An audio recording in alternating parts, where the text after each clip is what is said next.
اور سنیں حضور نے کیا فرمایا۔ نبی پاک صلی اللہ تعالی علیہ وسلم نے دعا دی، کہا اے اللہ اس آدمی کے چہرے کو چمکتا دمکتا رکھنا۔ کیا دعا ہے، اور دی اس محبوب نے ہے کہ جو جب دعا کرتے تھے تو اعلیٰ حضرت بریلوی فرماتے ہیں قبولیت نیچے آ جایا کرتی۔ حضور نے دعا دی، کہا اے اللہ اس آدمی کے چہرے کو چمکتا دمکتا رکھنا جو میری حدیثیں یاد کرتا ہے اور پھر آگے بیان کرتا ہے۔ اس کے چہرے کو چمکتا دمکتا رکھنا، یہ رسول پاک صلی اللہ تعالی علیہ وسلم نے دعا دی۔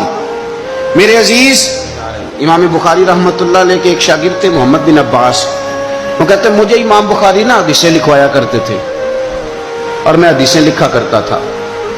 جب آپ حدیث پاک پڑھتے ہیں یا حدیث پاک سنتے ہیں تو کئی دفعہ ایسے ہوتا ہے کہ آپ کوئی واقعہ اچھے طریقے سے پڑھ رہے ہیں حضور کے دور کا صلی اللہ علیہ وسلم، یا سن رہے ہیں، ایسے لگتا ہے کہ وہ منظر آنکھوں کے سامنے گھوم گیا ہے۔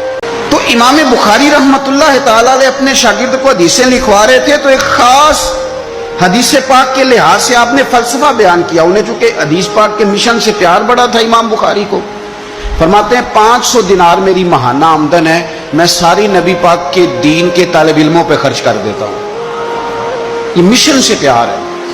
تو امام بخاری رحمۃ اللہ تعالی علیہ کے شاگرد محمد بن عباس فرماتے ہیں میں حدیثیں لکھ رہا تھا تو انسان تھک جاتا ہے، کہتے میں لکھتے لکھتے لکھتے لکھتے امام صاحب چونکہ لکھواتے جا رہے تھے تو میں تھک گیا۔ تو امام بخاری رحمۃ اللہ تعالی علیہ نے جب محسوس کیا نا کہ میں کوئی سست ہو گیا ہوں، تھک گیا ہوں، تو فرمانے لگے مجھ سے کہ جو کھیل کود والے لوگ ہیں نا، شاگرد سے کہتے ہیں جو کھیل کود والے لوگ ہیں وہ کھیل کود میں خوش رہتے ہیں، جو تاجر ہیں وہ تجارت میں خوش رہتے ہیں، جو سیاحت کے شوقین ہیں وہ گھومنے پھرنے میں خوش رہتے ہیں۔ فرمایا تو کتنا خوش نصیب ہے کہ جب سے تو بیٹھا ہے یا نبی پاک علیہ السلام کے ساتھ بیٹھا ہوا ہے یا حضور کے صحابہ کے ساتھ بیٹھا ہوا ہے۔ وہ یا نبی پاک کی حدیثیں لکھنا، حدیثیں جمع کرنا، حدیثیں بیان کرنا، حدیث کے ساتھ تعلق رکھنا، اس کا معنی یہ ہے کہ آپ نے نبی پاک کی صحبت اختیار کی ہوئی، آپ نے حضور کے صحابہ کی صحبت اختیار کی ہوئی۔ حدیث پاک کو یاد رکھیں، حدیثیں اپنے ذہن کے اندر بٹھائیں۔